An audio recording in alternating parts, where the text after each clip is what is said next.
Good morning, guys. Welcome back to my channel, GR Daily Tours. আমি আপনাদের report আজকে চলে এসেছি নিউ একটা ব্লগ নিয়ে। আজকে সকাল থেকে বৃষ্টি হচ্ছিল, এখন 10টা বাজে, এখন বৃষ্টি একটু কম আছে। আমি সকালে চা বসিয়েছি, চায়ের জন্য জল দুধ বসিয়েছি, মেয়েকে খাওয়াবো। তো দেখো বাজার থেকে আমার বড় টিফিন থেকে চলে এসেছে, বাজার থেকে মাছ নিয়ে এসেছে, কত বড় বোয়াল মাছটা নিয়েছে।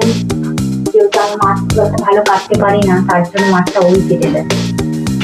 তো তার জন্য তোমাদের কোনো কমেন্ট করো না, ঠিক আছে? তো চলো ব্লগটা দেখতে থাকো, তারপরে দেখি আস্তে আস্তে রান্নার দিকে যাবো।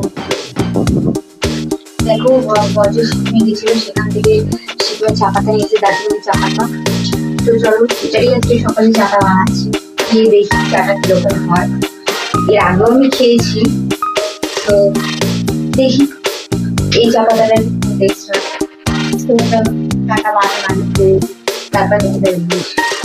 চায়ের কালারটা কত সুন্দর এসছে।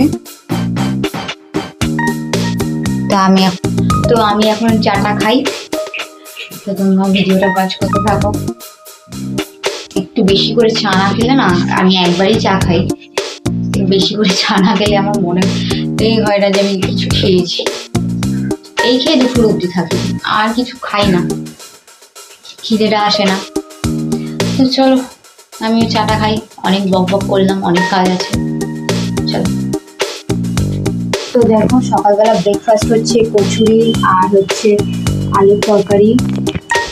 এই বাজারে গেছিল বর আর বড় মেয়ে গেছিল, তো এই কচুরি গরম গরম কচুরি আর আলুর তরকারি নিয়ে এসেছে, সেটাই এখন ব্রেকফাস্ট হচ্ছে।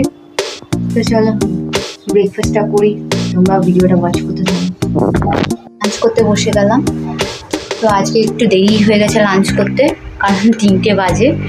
বরমাসের বাড়িতে থাকলে তো একটু দেরি হয়, কারণ এইটা রান্না করো ওটা রান্না করো, তারপরে কেউ বাইরে থেকে এলে জামা কাপড় প্রচুর বেরোয়, প্রচুর জামা কাপড় ছিল, ওই কাজে আমার বেলা গড়িয়ে গেছে। তারপর মধ্যে বৃষ্টি। তো সাদা ভাত, কুমড়ো গাছ, কি এটা যেন কুমড়ো শাক দিয়ে হচ্ছে চচ্চড়ি, কুমড়ো শাক, চিংড়ি মাছ। কারণ সেদিনকে আমরা খেয়েছিলাম, তখন আমার বরমশাই ছিল না, তাই বলেছিল সে এলে করতেই হবে। তো তার জন্য আবার সেই রিপিট। আর তখন দেখালাম যে ওই গোটা বোয়াল মাছটা, ওটারই ঝাল করেছি, হাফ ঝাল করেছি। কারণ 5 জন আমরা মানুষ, অতগুলো মাছ, অত বড় মাছ তো পুরোটা খাওয়া যায় না, তো তার অর্ধেকটা রেখে দিয়েছি আর অর্ধেকটা রান্না হয়েছে। আর এই চিংড়ি মাছ যে এনেছে, চিংড়ি মাছ দিয়ে কুমড়ো শাকটা করেছি, সে খেতে চেয়েছে, আর টকও খেতে চেয়েছে, কিন্তু সময়ের অভাবে আর হয়ে ওঠেনি।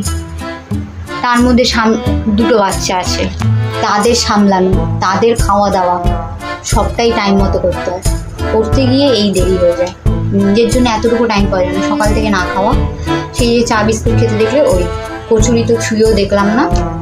আর এই এখন খেতে বসলাম, ও হ্যাঁ খাওয়ার পরে পাকা আম আছে, ওই আম খাবো, ব্যাস। আজকে এই হচ্ছে মেনু, আর বেশি কিচ্ছু করা হয়নি। তো চলো আমরা লাঞ্চটা করতে থাকি, তোমরাও কন্টিনিউ করতে থাকো ভিডিওটা। রান্না করছি কারণ আমার বড় একটু তাড়াতাড়ি খায়, চিকেন করবো, চিকেন করবো আর একটু রুটি করবো।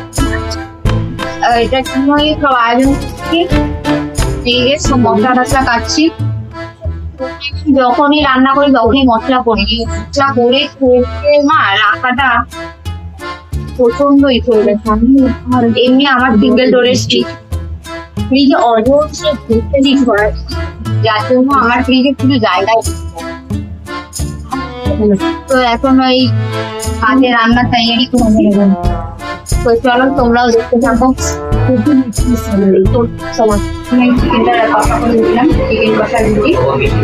চিকেনটা দেখতেই পারি খেতে কিরকম ভালো লাগছে, একদম কষি বটে খেতে দিই। চলো তোমরাও ভিডিওটা ওয়াচ করতে থাকো। তো গুড মর্নিং গাইস, কালকার ব্লগটা এন্ড করেনি, ব্লগটা এখানে কন্টিনিউ চলছে। তো আজকে ব্লগটা এখানেই এন্ড করছি। যদি ভালো লেগে থাকে তাহলে লাইক, শেয়ার এবং সাবস্ক্রাইব দুটোই করে দেবেন। চলো।